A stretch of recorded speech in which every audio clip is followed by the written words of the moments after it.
الحمد للہ رب العالمین۔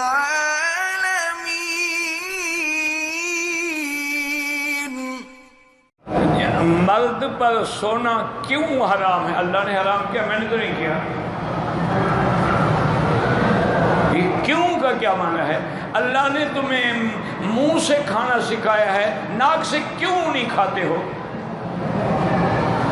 پانی جو ہے کان میں ڈال کے کیوں نہیں پیتے ہو؟ کیوں کا کیا معنی؟ یہ کوئی بات ہے؟ اللہ کا حکم ہے، حضور کا فرمان ہے، کیوں کیا مطلب؟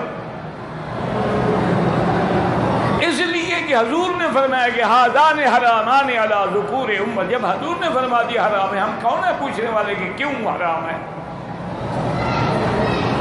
اس لیے کہ یہ زینت کی چیز ہے اور اللہ اس کو جنت میں یہ ساری چیزیں دینا چاہتے ہیں۔ اگر یہاں پہن لیں گے تو ما لہ فی الآخرۃ من خلاق، جنت میں نہیں ملے گا۔ عورت کے لیے تو ہے ہی زینت، اسے گھر میں رہنا ہے اور اسے لوگوں کو تھوڑا دکھانا ہوتا ہے۔ کبھی شریعت کے بارے میں کیوں نہ کہا کرو، آدمی کافر ہو جاتا ہے۔ یہ عشاء کی 4 رکعتیں کیوں ہیں اور فجر کی 2 رکعتیں کیوں ہیں، مغرب کی 3 کیوں ہیں؟ یہ سارا تیرا دین تو کیوں ہو گیا نا؟ آمنا باللہ و رسولہ، جو حضور نے فرمایا آمنا، حضور نے 3 پڑھی ہم 3 پڑھیں گے، حضور نے 4 پڑھی ہم 4 پڑھیں گے، حضور نے صبح کی 2 رکعت پڑھی ہم 2 رکعت پڑھیں گے۔ جہاں حضور نے قرآن زور سے پڑھا ہم جہر سے پڑھیں گے، جہاں آہستہ پڑھا ہم آہستہ پڑھیں گے۔ حضور نے سارے کعبے میں حجر اسود پہ بوسہ دیا ہم بوسہ دیں گے، باقی 4 کونوں کو 3 کونوں کو بوسہ نہیں دیا تو ہم نہیں دیں گے۔ یہ کیا مطلب ہے کہ شریعت کے مسائل میں پوچھو جی کیوں؟ عجیب بے وقوع انسان ہے۔ توبہ کرو، استغفار کرو، یہ معمولی بات نہیں، یہ شریعت کے احکام پہ اعتراض ہے۔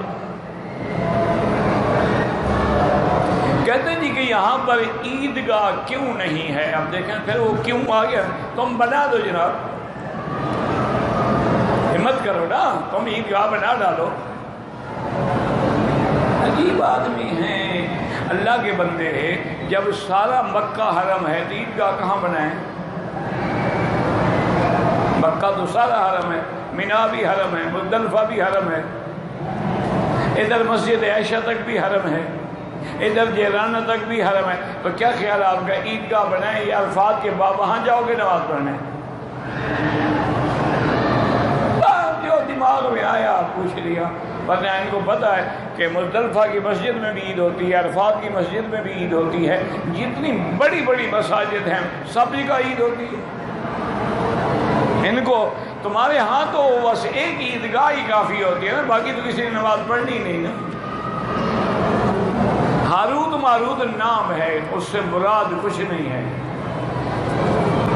وہ جادو سکھاتے تھے لوگوں کو، ان کے نام ہاروت ماروت تھے۔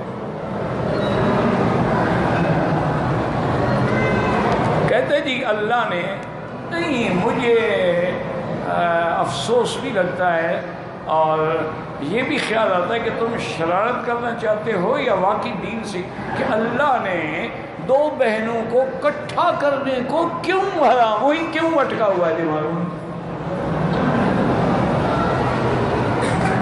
اس کی حکمت یہ ہے جناب کہ بیوی پر جو سوکن آئے وہ آپس میں دشمن ہوتی ہیں، اللہ 2 بہنوں کو دشمن بنانا نہیں چاہتے۔ ایک بہن ہے دوسری نہیں آ سکتی، اور یہ قرآن کا ان تجمعوا بین الاختین کہ 2 بہنوں کو اکٹھا نکاح میں تو جمع نہیں کر سکتے، کیوں؟ وہ 2 بہنیں ان میں پیار ہونا چاہیے، نہ کہ عداوت۔ جب وہ سوگن بن کے آئے گی تو دشمنی ہوگی۔